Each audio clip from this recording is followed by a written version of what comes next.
Julie is apparently a bitch bender. She can control and bend her bitchiness at will.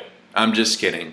It was so obvious that what she did at the end there was just a plan to get on Kuvira's good side and then eventually end up helping Varric out again. You know, and I almost bought it because technically speaking, she does have every right to be pissed at Varric because he basically treats her like a doormat or like a servant pretty much. But there was this one line that she said and I'm like, okay, all right, calm the fuck down, Julie. I think you're kissing the Kuvira ass a little bit too much. When she said, oh, Kuvira, ever since I met you, I knew you were the most brilliant mind around. I'm like, okay, calm the fuck down. All right, you're overacting it. This episode was funny, man. It was just straight up fucking, and it's weird because it's supposed to have like a very serious undertone. Like they're about to invade Sao Fu, so it's like, oh, but then you have like this comedic sort of side story with Bolin, Varric, and Julie, and it's like, you know, it's a serious situation, but it still just makes you laugh. This isn't the flamethrower. What kind of idiot designed these things? You did, sir. Less lecturing, more saving my ass. You know, and those robots slash Big Daddies from BioShock, they look a lot more flexible and agile now. It's like they have like built-in flamethrowers. They can electrocute you and shit, in addition to having those metal bending whips. And the way Julie was using them, it's like, wow, she can kick some serious ass. And I was reminded of how bulky they looked back in Season 1 when they were sort of like the products of Sato Industries. And we get a nod at them in this episode because we see Asami going to visit her dad, who's in prison. And it's good character development for her. I don't think that scene is just there to sort of like, to provide closure, emotional closure for Asami. Because, okay, by the end, they end up playing Pai Sho, right?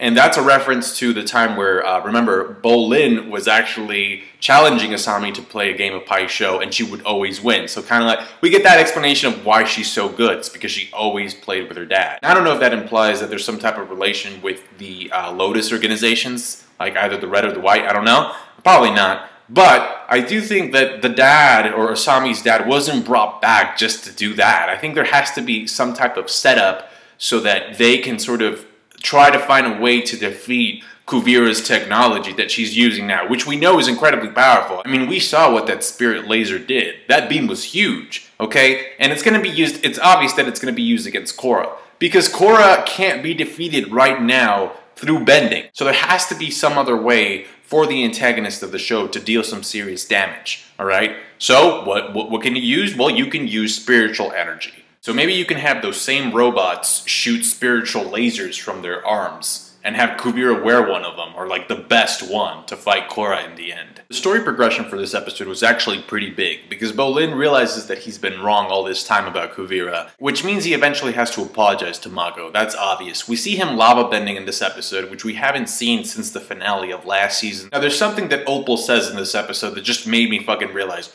okay, alright, now I realize that Kuvira really needs to step the fuck down. According to Opal, there's some slave labor going on in the towns that they've conquered. Now, Korra doesn't know this, alright? Not even Bolin, who was working under Kuvira, knew this. So, it's important to sort of see this in a different light when she actually kind of goes along with Kuvira, because really, I mean, when you look at Kuvira's ideology, it's not necessarily all that bad. It's just like, when you introduce shit like this, it's like, okay, you got slave labor, no, that's a no-go.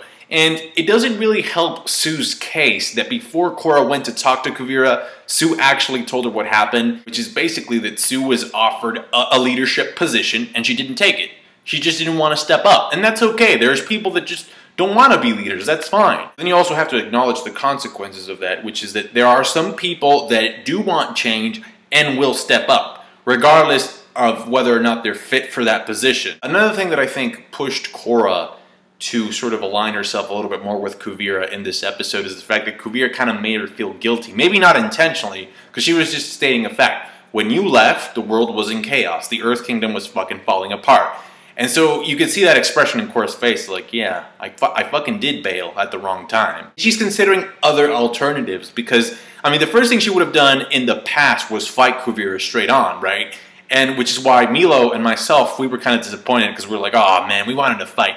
And we will get a fight, it's obvious. I mean, the army is there for a fucking reason. It's not there for decoration. But I do think that that's more development for Korra and not engaging in, physical combat straight off the bat, which is something that she's been doing ever since the show started. What I think is going to happen is because Sue went to try and ambush Kuvira, is that Korra's going to go there as well, and she's going to see Kuvira harming Sue, and that's when Korra's going to snap and be like, no, you can't be doing this. And that could start a fight. And Kuvira has an army, so she technically has the upper hand, but Korra is the Avatar. Then again, Korra can't win this early on in the series, so there has to be some complication there. Really liked the episode. Again, it was super funny. A lot of really comedic moments with Barrick, Zuli, and Bolin. I think we're going to see Mako and Prince Wu next week. If you enjoyed my review, make sure to do the thing, and the thing down below, and the thing with the subscription. Thank you for doing the thing. I appreciate it.